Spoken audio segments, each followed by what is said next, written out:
naglilingkod sa mabuting balita, no?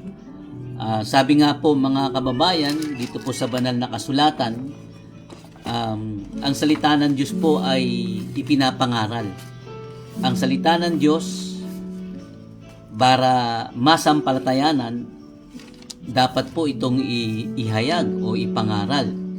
Gaya ng nangyayari po ngayon, nakikita po natin ginagamit yung mga salita ng Diyos sa Senado o sa balita, no? At maraming gumagamit ng mga verses sa Bible na hindi naman po nating minamasama yun, samantalang ang alam po natin sa banal na kasulatan, ang salita ng Diyos ay ipinapangaral. Yan po'y ipinapahayag sa layunin na ang mga tao po ay maligtas at gumanda ang buhay, umunlad, at ang nais ng Diyos ay magbalik loob tayo.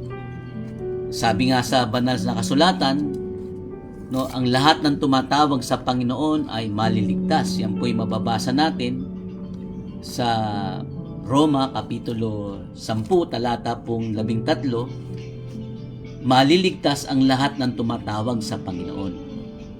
Kasi po, para po tayo maligtas, kahapon nga ay ipinangaral po natin na tayo po'y naligtas sa biyaya ng Diyos. Subalit ang biyaya ng Diyos na yan ay nahayag. Ang sabi nga po sa sulat ni Apostol Pablo kay Tito, dito po mababasa natin sa Tito 2:10, sapagkat ang biyaya ng Diyos na nagbibigay ng kaligtasan ay inihayag na sa lahat ng tao. So yung inihayag na, yan po ay epipani, no, sa salitang Grego. Ang ibig sabihin ay parang bumubukang liwayway, no? Parang sa umaga na sumisikat ang araw. So yun po ang ibig sabihin ng inihayag na. So ang biyaya ng Diyos na nagbibigay ng kaligtasan ay inihayag na sa lahat ng tao. So the grace of God, no, na nagbibigay ng kaligtasan, inihayag na. At ito ang nagtuturo sa atin ng talikuran ang kasamaan at makamundong pagnanasa. Kaya mamuhay tayo sa mundong ito ng maayos, matuwid at makadiyos. Habang hinihintay natin ang napakagandang pag-asa na walang iba kundi ang maluhating pagbabalik ng ating dakilang Diyos at tagapagligtas na si Jesucristo. Ibinigay niya ang kanyang sarili para sa atin upang tubusin tayo sa lahat ng kasamaan at upang tayo maging mamamayan niya at malinis, no? Mamamayan niya na malinis at handang gumawa ng mabuti. At yan nga po yung biyaya ng Diyos na nahayag na walang iba kundi ang ating Panginoong Jesucristo, sapagkat si Jesus, ang sabi po sa banal na kasulatan, ay puspos ng biyaya. Yan po ang dapat nating maunawaan. Sa kasaganaan ng kanyang biyaya ay tumanggap tayong lahat ng sunod-sunod na pagpapala. So kaya nga sabi ko po sa inyo, ang una pong biyaya ng Panginoon sa atin, sapagkat siya ay bukal ng biyaya, the God of all grace, sa kasaganahan ng biyaya, no, na tayo po ay naligtas sa pamamagitan ng biyaya, ay dahil po dumating ang ating Panginoong Jesucristo. Ang sabi po, ngunit ang biyaya at katotohanan ay napasa atin sa pamamagitan ni Jesucristo. Napakalinaw po yan. Mapapasa atin po lamang ang biyaya ng Diyos, no? Ang katotohanan mapapasa atin sa pamamagitan ni Jesucristo. Kaya po dun sa binasa natin kanina, yung biyaya ng Diyos, ang ating Panginoong Jesucristo ay dumating na. Inihayag na sa lahat. Ito po ay nalihim nung una, pero ang sabi nga ng banal na kasulatan ay inihayag na. Pakinggan po ninyo itong sinasabi po sa banal na kasulatan. Napakalaki ng biyayang ipinagkaloob sa atin ng Diyos. Binigyan tayo ng karunungan at pag-unawa para maunawaan ang kanyang lihim na plano na nais niyang matupad sa pamamagitan ni Kristo. No, kita po ninyo, ito po yung lihim na plano ng Diyos na sa pamamagitan ng dugo ni Kristo tayo po'y matubos. Ibig sabihin, pinatawad na sa ating mga kasalanan. At yun nga sabi kanina, di po ba nabasa natin? Upang tayo po ay malinis. Dahil yan po ang malinaw na sinasabi ng banal na kasulatan na tayo po ay hindi po hinayaan ng Diyos na mapahamak. Siya po ang dumating, no, sabi sa huling araw, no, sa pamamagitan ng anak na si Jesucristo, na siyang pinili niyang magmay-ari ng lahat ng mga bagay. No, kung ano ang Diyos ay ganun siya, sapagkat Diyos lamang po makapagliligtas. Kaya sabi kanina, hinihintay natin ang dakilang Diyos at tagapagligtas na si Jesucristo. At ang sabi po, no, matapos niya tayong linisin sa ating mga kasalanan, umupo siya sa kanan ng makapangyarihang Diyos doon sa langit. At ang sabi nga sa banal na kasulatan, marapat lamang na tayo po ay nanilinis niya. Ang sabi po sa banal na kasulatan, no, pakinggan po ninyo, ginawa ng Diyos ang lahat ng bagay at ginawa niya ito para sa sarili niya, kaya marapat lamang na pumayag siyang maghirap si Jesus para lubos na magampanan ni Jesus ang nararapat bilang pinagmumulan ng kaligtasan. Ang linaw po nito sa Hebreo 2:10 na ang ating Panginoong Jesucristo, siya po ang pinagmumulan ng kaligtasan. Sa ganoon, maraming mga tao ang magiging kanyang mga anak. Ang sabi po rito, maraming mga tao ang magiging kanyang anak, anak na kanyang mapaparangalan. Si Jesus ang naglinis ng ating mga kasalanan at ang kanyang ama ay siya rin nating ama, kaya hindi niya ikinahiya na ituring tayong mga kapatid niya. Ito ang sinasabi sa kanyang anak, ipapahayag ko sa aking mga kapatid ang ginawa mo at aawit ako ng papuri sa iyo sa piling ng mga sumasamba sa iyo. Kaya po napakalinaw, si Jesus ang naglilinis sa ating mga kasalanan. No? Marapat lang po na ang sabi po ng talata ng Biblia, marapat lang na pumayag siyang maghirap, no, para lubos na magampanan ni Jesus ang nararapat na bilang pinagmumulan ng kaligtasan. No? Siya po, si Jesus, ang nararapat bilang pinagmumulan ng kaligtasan. Kaya po ipinapangaral po ang ating Panginoong Jesucristo. Ipinapangaral ang biyaya ng Diyos. Napakalaking biyaya ang matanggap natin nung tayo po ay tinubos ng ating Panginoon. Dahil si Kristo po, ang sabi po, ang kasaganahan ng kanyang biyaya, no, sa kasaganahan ng kanyang biyaya, tumanggap tayo lahat, no? Tumanggap tayo ng sunod-sunod na pagpapala. No, kaya hindi lang po isang pagpapala. No, matapos po natin makilala ang Panginoon, matanggap natin siya bilang ating Panginoon at tagapagligtas, sunod-sunod na po ang biyaya po na yun. Pero magsisimula po yan na dapat makilala mo ang ating Panginoong Jesucristo. Kinakailangan matanggap mo ang ating Panginoong Jesucristo. Kaya ang sabi sa Bible, sa John 1:12, ngunit ang lahat ng tumanggap at sumampalataya sa Kanya ay binigyan ng karapatang maging anak ng Diyos. Naging anak sila ng Diyos, hindi sa pamamagitan ng pisikal na pagkasilang o dahil sa kagustuhan ng tao, kundi dahil sa kalooban ng Diyos. Amen po ba? Kaya nga po, ipinapangaral ang biyaya ng Diyos. Ipinangaral si Jesus. Kaya ang sabi po sa banal na kasulatan, no, nung matapos na si Kristo ay maghirap at mamatay at muling nabuhay sa ikatlong araw, at sabi po ng talata ng Biblia sa Lucas 24:47, at dapat ipangaral sa buong mundo mula sa Jerusalem na sa pamamagitan niya'y patatawarin ng Diyos ang nagsisisi sa kanilang mga kasalanan. Kaya po ipinapangaral ang salita ng Diyos, ipinapangaral si Jesus. Kaya po sa banal na kasulatan, pag si Apostol Pablo ay humahayo at nagpupunta sa iba't ibang lugar, ang ipinapangaral po lamang niya, walang iba kundi ang Panginoong Hesukristo. Pakinggan po ninyo, ang sabi po sa banal na kasulatan, "At nang mangaral ako sa inyo, hindi ako gumamit ng matatamis na pananalita batay sa karunungan ng tao upang kumbinsihin kayo. Sa halip, pinatunayan ng banal na Espiritu ang aking pangangaral sa pamamagitan ng kanyang kapangyarihan." No? Nang sa ganon, hindi nakasalalay sa karunungan ng tao ang inyong pananampalataya, kundi sa kapangyarihan ng Diyos. So yung klase po ng pangangaral ni Apostol Pablo, hindi po siya gumamit ng matatamis na panalita batay sa karunungan ng tao upang kumbinsin sila.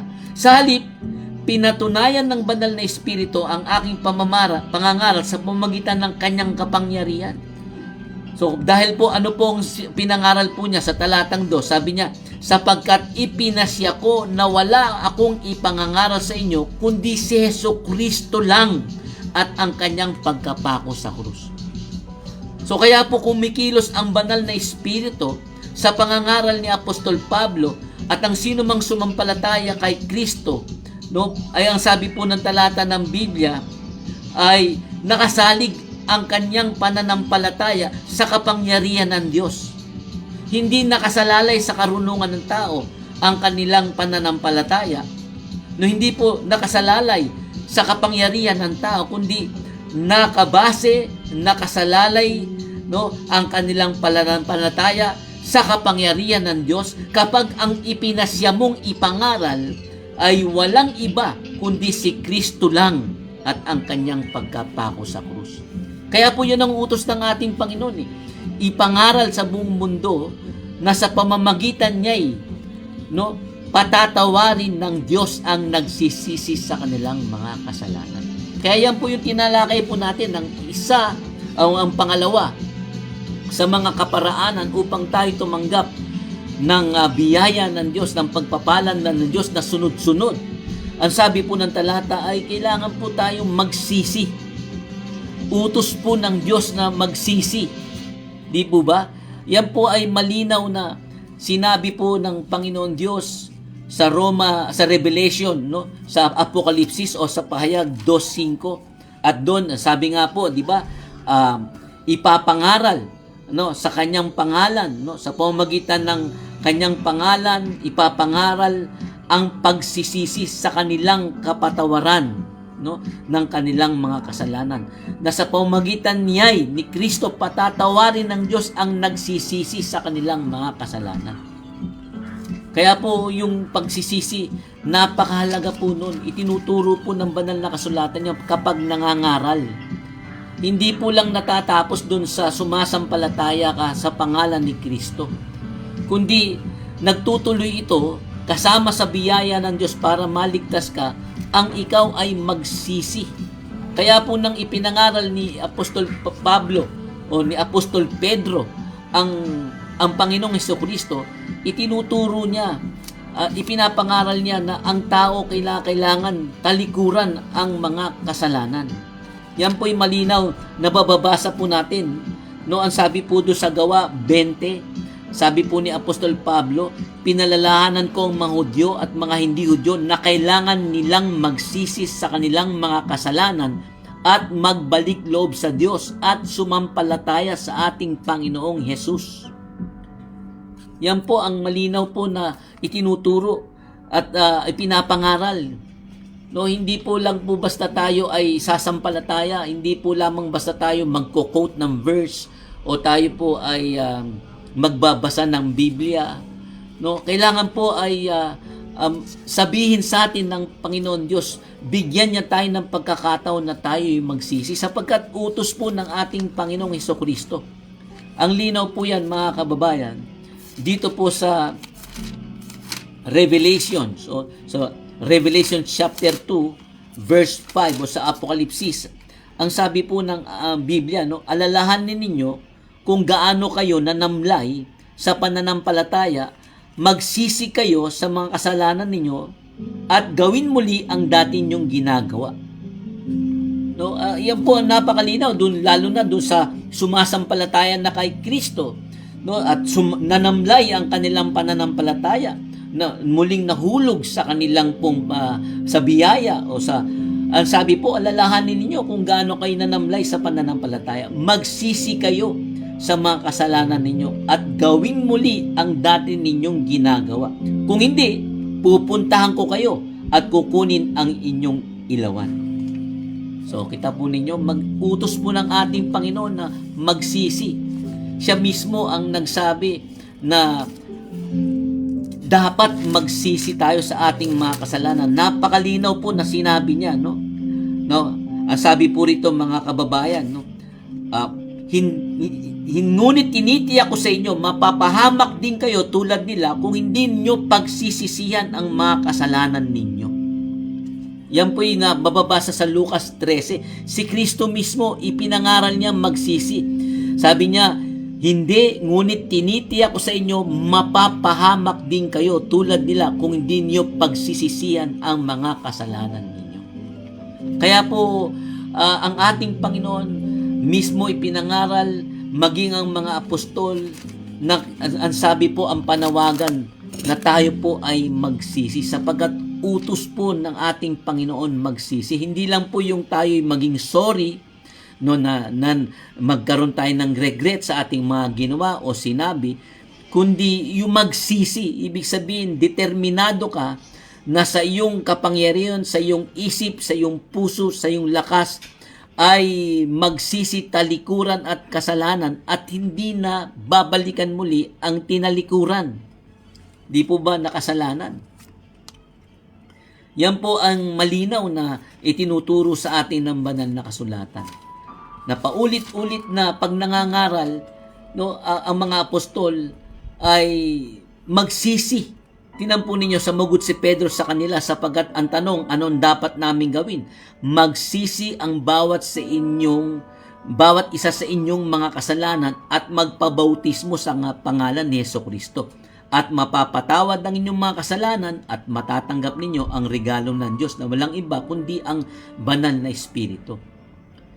Pagka kuminsan ang nangyayari ngayon, ipinapangaral na lang, basta't sumampalataya ka kay Kristo, sa pagsampalataya mo, di po sa pagsampalataya po sa ating Panginoon, aakayin po tayo sa pagsunod, no, sa kanyang utos, na ang utos nga po ay magsisi. Napakalinaw po yan na sinasabi sa banal na kasulatan. Tingnan po ninyo sa Roma 1:5. Sa pamamagitan ni Kristo, tinanggap namin ang kaloob na maging apostol para madala namin sa pananampalataya at pagsunod sa Kanya ang mga tao sa lahat ng mga bansa. So, pag ikaw ay sumampalataya na, nadala ka na sa pananampalataya, ang kasunod, yung pagsunod na. At ang pagsunod sa utos ni Kristo, na sabi nga ay magsisi kayo sa iyong mga kasalanan. Magsisi ang bawat isa sa inyo. No? At magpabautismo. So, nauuna po yung pagsisisi. Hindi po nauuna yung pagpabautismo. Baka mamaya magpabautismo ka, hindi ka naman nagsisisi sa iyong mga kasalanan, ay para ka lamang naligo nun. Para lamang masabi mo na ikaw ay kumikilala kay Kristo, no, ina-identify mo yung sarili kay Kristo, pero hindi po magiging makabuluhan ng anumang ating gagawing magpabautismo kung hindi po natin nauunawaan yung pagtalikod sa kasalanan. Dahil yun po ay malinaw na sinasabi ng Biblia na kinakailangan po magsisi. Maging sa lumang tipan, sinasabi po sa banal na kasulatan, pakinggan po nyo sa Ezekiel 33, sila po ay, ang pagsisisi po ay katumbas po ng pagbabagong buhay.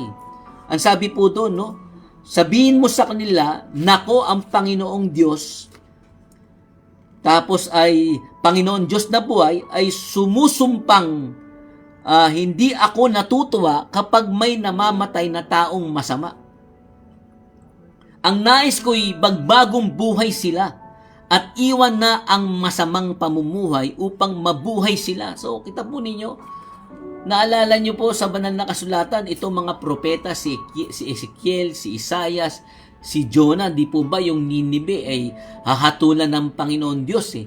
Pero sila ay nagsisi, nagbagong buhay, tinalikuran nila, iniwan nila ang masamang pamumuhay, kaya sila ay hindi nahatulan ng Panginoon Diyos. Ang nais ng Diyos, magbagong buhay. Kaya sabi po rito, hindi ako natutuwa, sabi mo sa kanila, ako ang Panginoong Diyos na buhay at sumusumpang hindi ako natutuwa kapag may namamatay na taong masama. Hindi po natutuwa ang Diyos doon. Di po ba? Dahil asan ba mapupunta yung taong namatay na masama? Ayan, sinagot mo na rin. Di po ba? Alam mo kung saan pupunta ang taong masama.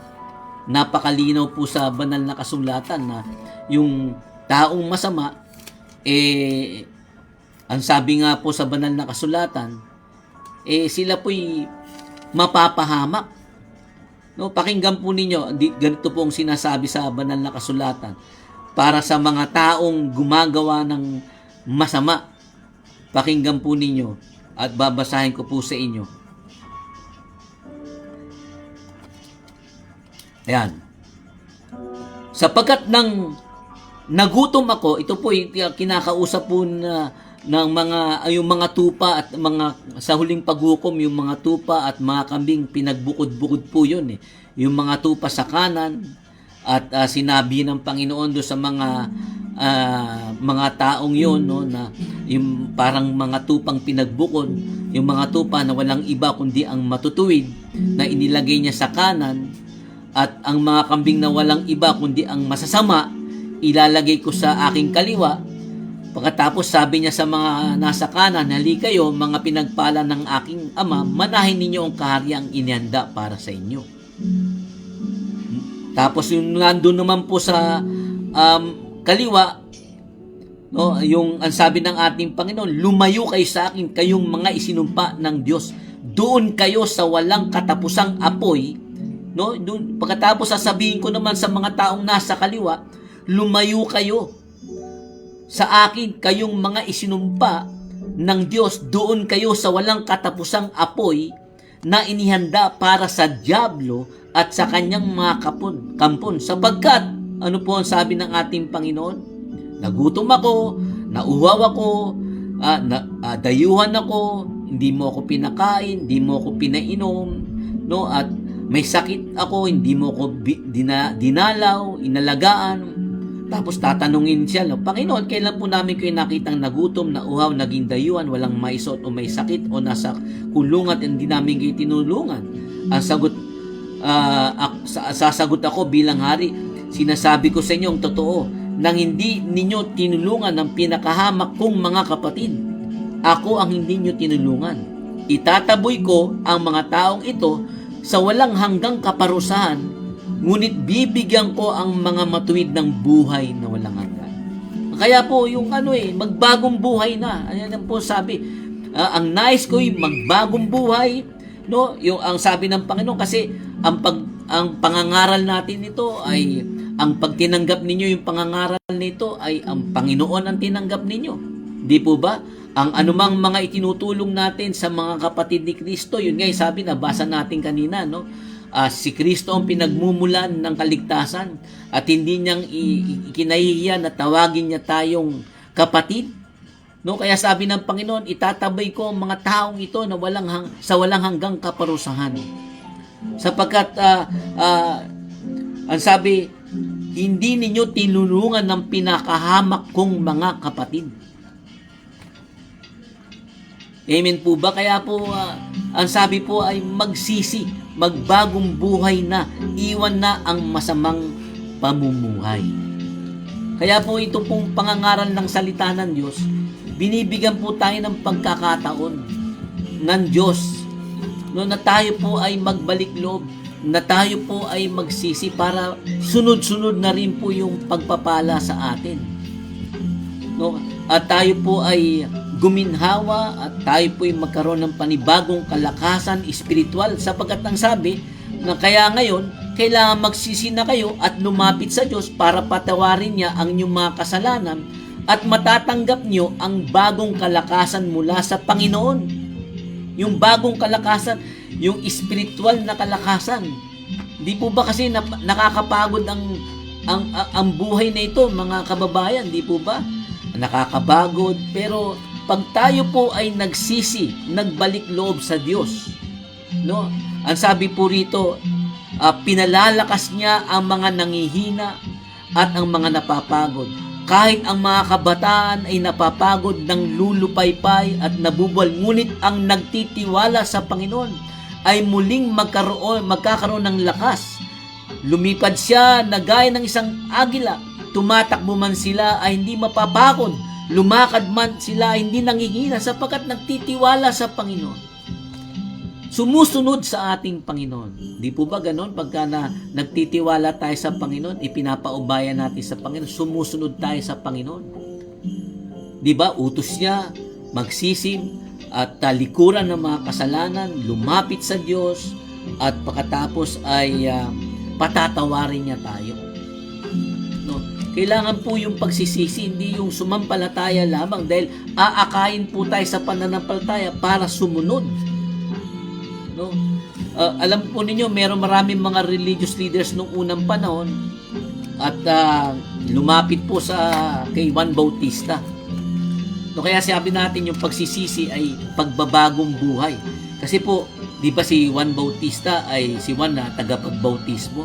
Nangangaral din po yan, di ba, na magsisi para bago kayo bautismuhan. Kaya magsisi muna bago magpabautismo. Kaya yun ang sabi ni Apostol Pedro, magsisi kayo at magpabautismo. Magsisi ang bawat isa sa inyong mga kasalanan at magpabautismo sa pangalan ni Jesucristo.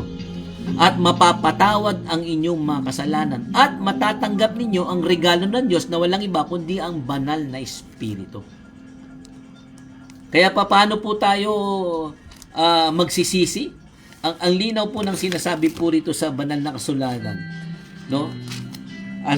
Nang makita niyang lumapit din sa kanya ang maraming Pariseyo at mga Saduseyo upang magpabautismo. Alam naman natin yung mga Pariseyo at mga Saduseyo. Sila po yung parang religious leaders nung panahon po ni Kristo. Sinabi niya sa kanila, no, pupunta po sila kay Juan Bautista upang magpabautismo. Binautismohan ba sila? Sabi po ni Juan Bautista, lahi ng mga ulupong, akala ba ninyo'y makakatakas kayo sa parusa ng Diyos? No, kasi po hindi naman po sila nagsisisi. Kaya sabi po rito, no, patunayan muna ninyo sa inyong mga buhay na kayo'y talagang nagsisisi na.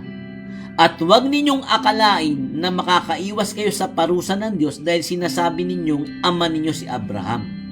Tapos sabi po sa talata ng Biblia, binabautismuhan ko kayo sa tubig bilang tanda ng inyong pagsisisi at pagtalikod sa kasalanan. So yung binabautismuhan, maging kay San Juan, no, kaya po babautismuhan dahil nagsisisi ka, tinatalikuran mo ang iyong kasalanan. Di po ba? Dahil lang sabi po rito, nakita na sa iyong buhay na talagang nagsisisi ka. Kaya po ang linaw po rito na sinasabi sa atin ng Biblia na yung pagsisisi, para ito'y masabing totoo at tunay, may pagbabago sa iyong buhay. Di ba? Na ang iyong buhay ay nabago. Patunayan muna ninyo sa inyong mga buhay na kayo'y talagang nagsisisi na. So talagang kung may kasalanan ka na pinagsisisihan, hindi mo na yung gagawin na muli. Katulad halimbawa, kung meron kang maling paniniwala, no, ang paniniwala mo ay hindi kay Kristo. Ang paniniwala mo yung diskarte mo, yung lakas mo, yung paniniwala mo, maliligtas ako. Basta tulungan ko lang yung sarili ko. No? Hindi ang paniniwala mo ay sa mga hindi kay Kristo. Bukod kay Kristo may paniniwala ka pang ibang Diyos. No, marami kang mga sinasamba, marami kang tinatawagan. Hindi lamang si Kristo ang tagapagligtas mo. No, marami ka pang mga paniniwalang iba bukod kay Kristo. Kasi po ang sabi sa Biblia si Kristo po ang pinagmumulan ng kaligtasan. Walang ibang pangalan na ibinigay sa atin, walang ibang pangalan na sukat nating ay kaligtas maliban lamang sa pangalan ni Jesucristo. Kaya ang linaw po rito, mga kababayan, pakinggan po ninyo. No, ang sabi po ng banal na kasulatan, no, na si Kristo lamang ang tagapagligtas at si Kristo lamang ang nagbibigay sa atin ng kaligtasan para tayo malinis sa ating mga kasalanan. Sapagkat dapat po nating matutunan, no? Sabi po, nais kong malaman ninyong lahat at ng buong Israel na ang taong ito, no, ay nakatayo sa inyong harapan at lubusang gumaling dahil sa kapangyarihan ng pangalan ni Jesucristo na taga Nazaret na inyong ipinako sa krus, ngunit muling binuhay ng Diyos. So, yan pong sinasabi ng banal na kasulatan, no, na yung mga pinagaling, no, yung mga gumaling, no. Halimbawa, kung ikaw ay may karamdaman, ipinagagaling ka ng Panginoon, hindi kung sino-sino ang nagpapagaling sa iyo. No, ang sabi po rito, si Kristo ang nagpagaling dito sa taong ito, no, nakatayo sapagkat nakaratay, no, at siya po ay paralitiko, gumaling dahil sa kapangyarihan ng pangalan ni Jesucristo na nakasaret. May kapangyarihan po ang pangalan ni Kristo, kaya po sa pangalan niya ipangangaral ang pagsisisi, pagpapatawad sa mga kasalanan. Sapagkat sabi nga po, sa Kanya lamang matatagpuan, sabi sa 4:12, ang kaligtasan, sapagkat walang ibang pangalan ng sino mang tao sa buong mundo na ibinigay ng Diyos sa mga tao upang tayo ay maligtas. Salvation is to be found through Him alone. Jesus alone. Sabi po, salvation is to be found through Him alone, through Jesus alone. Sapagkat siya ang pinagmumulan ng kaligtasan. Sa Kanya po, no, siya po yung biyaya ng Diyos na hayag na para po tayo ay linisin, patawarin. Kaya inuutos niya na tayo po'y magsisi sa ating mga kasalanan. Kaya nga, paano po maliligtas ang tao? Ang sabi po ni Apostol Pedro, magsisi kayo at magpabautismo. Paano mo tatanggapin ang kapatawaran at tatanggapin ang banal na Espiritu? Magsisi kayo at magpabautismo. Ipinangaral po lamang ang Panginoong Jesucristo, no, ni San Pablo. Kaya sinasabi sa atin ni San Pablo, no, na binibigyan ka ng pagkakataon ng Panginoon Diyos na magsisi sa iyong kasalanan. Pakinggan po ninyo ang nakalagay dito. No? Akala mo ba'y makakaiwas ka sa parusa ng Diyos kung hahatulan mo ang mga gumagawa ng masamang gawain, ginagawa mo rin naman? Hindi mo ba alam na napakabuti ng Diyos kaya binibigyan Kanya ng pagkakataong magsisi at tumalikad sa kasalanan? Ngunit sa katigasan ng iyong ulo at di pagsisisi, lalo mong pinabibigat ang parusang igagawad sa iyo sa araw na iyon, kung kailan ihahayag ang puot at makatuwirang paghatol ng Diyos. Kaya po yung pagsisisi, no, yan po ay biyaya ng Diyos. Yan po, wag nating isipin na ang Diyos ay tinatakot tayo, na tayo po ay parurusahan. Hindi po, binibigyan tayo ng pagkakataon ng Diyos. No, kaya magsisi na po tayo. Kaya alam po kung ang ating pong gagawin ay maging matigas ang ating ulo at hindi magsisisi, lalo lang po lang natin pinabibigat ang parusang igagawad sa iyo at sa akin. Kaya patunayan po natin sa Diyos na meron na po yung bunga ng ating pagsisisi. Nagkaroon po tayo ng pagbabagong buhay at pagkatapos ay magsisi po tayo. Sapagkat kapag tayo po ay nagsisi, God can bless us, God forgive us, God will heal us, and God release us from the penalty of the past. Kaya inuutos sa atin, no, na tayo po ay magsisi. No, hindi po not because He loves rule, hindi po dahil nais ng Diyos yung kautusan, no, but because He loves us. No, it was never God's desire for us to live in bondage to sin. No, ayaw po ng Diyos na tayo po ay manatili, no, na alipin ng guilt o ng alipin tayo ng kasalanan o ng shame. He planned for us to live in freedom. Kaya when we repent, kapag tayo nagsisi, God forgives. At ang sabi, yung isang makasalanan na nagsisi, nagkakaroon ng kasiyahan sa langit. And God can once again come of our lives. No? At sabi nga po, ang Diyos ay pagagalingin tayo, palalakasin tayo, at tayo po ay bibiyaan, pagpapalain ng sunod-sunod dahil po sa pagsunod natin kay Kristo. At dahil nananampalataya tayo kay Kristo, magsisisi tayo. Mauna po yung magsisi. No, bago tayo magpabautismo, huwag kang magpapabautismo. No, kahit pa sa pangalan ng Panginoon, kung hindi ang intensyon mo ay magbagong buhay, yung ikaw ay talagang tatalikod na sa kasalanan. Dapat ay, ang sabi nga po, no, talikuran mo ang kasalanan mo. Patunayan mo, kaya hindi binautismo ni Juan Bautista, yung mga lumapit sa kanya na pariseyo No, dahil alam niya na hindi naman sila ang talagang nagsisisi. No, ang sabi sa banal na kasulatan, napakalinaw, uulitin ko po, no. Lumalapit sila kay Juan Bautista, yung mga pariseyo at Saduseyo. Isipin niyo, mga pariseyo at Saduseyo, no, para magpabautismo. Pero ang sabi po ni Juan Bautista, kayong lahi ng mga ahas, sino nagsasabi sa inyo na makakaiwas kayo sa darating na parusa ng Diyos? Kung tunay na nagsisisi kayo sa inyong mga kasalanan, patunayan ninyo ito sa inyong mga gawa. Amen po ba?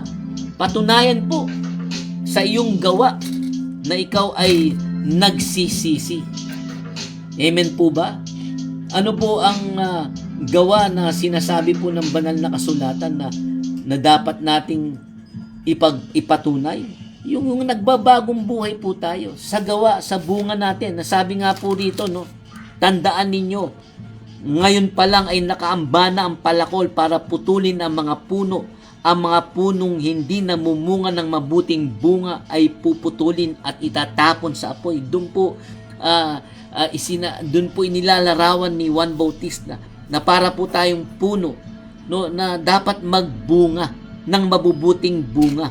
Dahil kung hindi, puputulin at itatapon. Yun po yung bunga na mabuti ang dapat na makita po sa atin.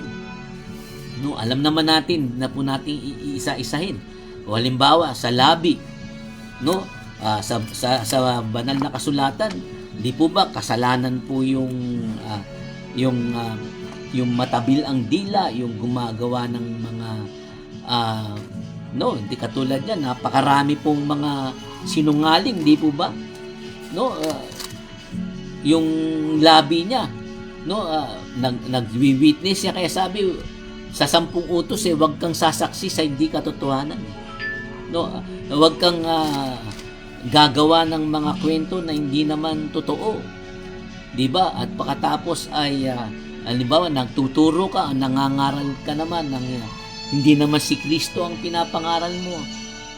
False gospel, hindi imbis na mabuting balita, masamang balita. No, katulad niyan, no, sabi po sa banal na kasulatan, no, nung managinip po si Isaias o nung makita niya yung vision, ang Panginoon nasa trono, no, at pagkatapos po ay meron pong may mga makalangit na nilalang na nasa trono, no po. Ang bawat isa sa kanila ay may 6 na pakpak, no. Meron pong makalangit na nilang sa gawing ulo niya. Tapos ang sabi po nung makalangit na nilalang na yan, o yung mga anghel na seraphim, banal, banal, banal ang Panginoong makapangyarihan. Ang kapangyarihan niya ay sumasakop sa buong mundo. Yan po yung nakikita po ni ni Isaiah sa kanya pong pangitain. Nakita niya ang Panginoon nakaupo sa napakataas na trono, at pagkatapos yung mga nilalang na seraphim, no, umaawit sa lakas ng tinig nila. Nayanig ang pundasyon ng templo at napuno ng usok ang loob ng templo. Tapos sinabi ni Isaiah, nakakaawa ako, tiyak na mapapahamak ako dahil ako'y may makasalanang labi at naninirahan ako sa piling ng mga taong makasalanan din ang mga labi. So kita po ninyo, meron po siyang makasalanang labi at naninirahan siya sa piling ng mga taong makasalanan din ang mga labi. O, kita po ninyo, mapapahamak ako, sabi niya, dahil makasalanan ang labi ko. No? Yan po, at nakatira siya sa mga taong makasalanan din ang mga labi. At ngayon nakita ko ang hari, ang Panginoong makapangyarihan. Pagkatapos lumipad ang isa sa mga makalangit na nilang papunta sa kanya, may dala siyang baga na kinuha niya sa altar. Inilapat niya ang baga sa aking bibig at sinabi, hinipo nito ang iyong bibig at wala ka ng kasalanan dahil pinatawad ka na. No? Kita po ninyo. Ito'y paglalarawan na hinipo na ang iyong bibig. Wala ka ng kasalanan dahil pinatawad ka na. So, para bang katulad po natin sa panahon ngayon, no, hihipuin ng Panginoon ang ating buhay. Bibigyan niya tayo ng bagong buhay, no, magiging bago tayo, no, magiging ibang-iba na ang pananaw natin sa mundo. Magkakaroon ka na ng hilig at pagnanasa na basahin ang mga salita ni Kristo. No, mababago po ang iyong buhay. No, kapag hinipo ka, katulad nito, hinipo ka ng Panginoon. Kaya pag hinipo ka ng Panginoon, no, wala ka ng kasalanan dahil pinatawad ka na.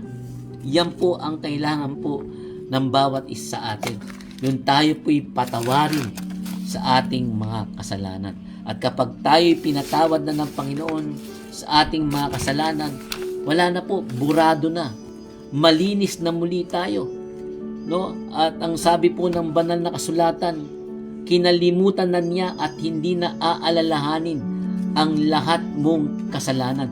Ganyan po kung ang Panginoon Diyos ay magpatawad. No? Pakinggan po ninyo at ito po ang huli nating babasahin talata sa Hebreo 10:17 hanggang 18. Ganito po ang ating mababasa at mapapakinggan.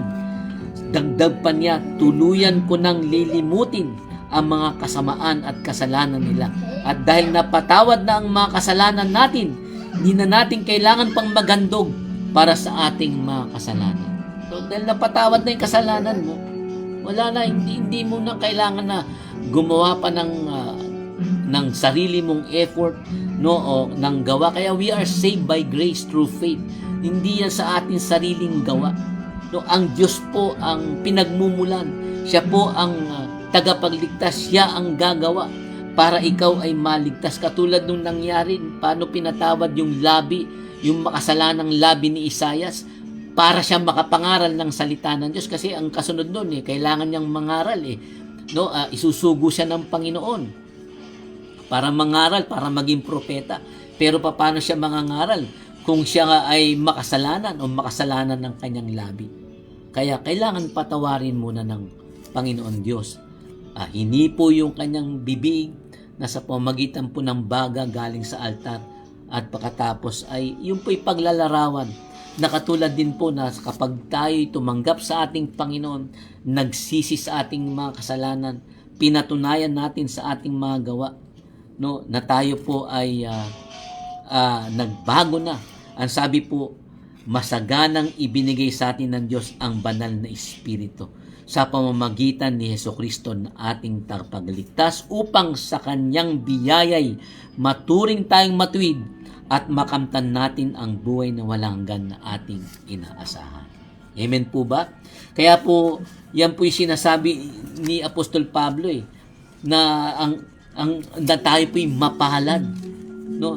Na tayo po ay pinagpala ng Diyos sapagkat tayo po ay pinatawad na sa ating mga kasalanan. Pakinggan po ninyo sa Roma 4:5, ang sabi po rito mga kababayan ay ganito: Pero itinuring tayong matuwid ng Diyos sa kabila ng ating mga kasalanan, no?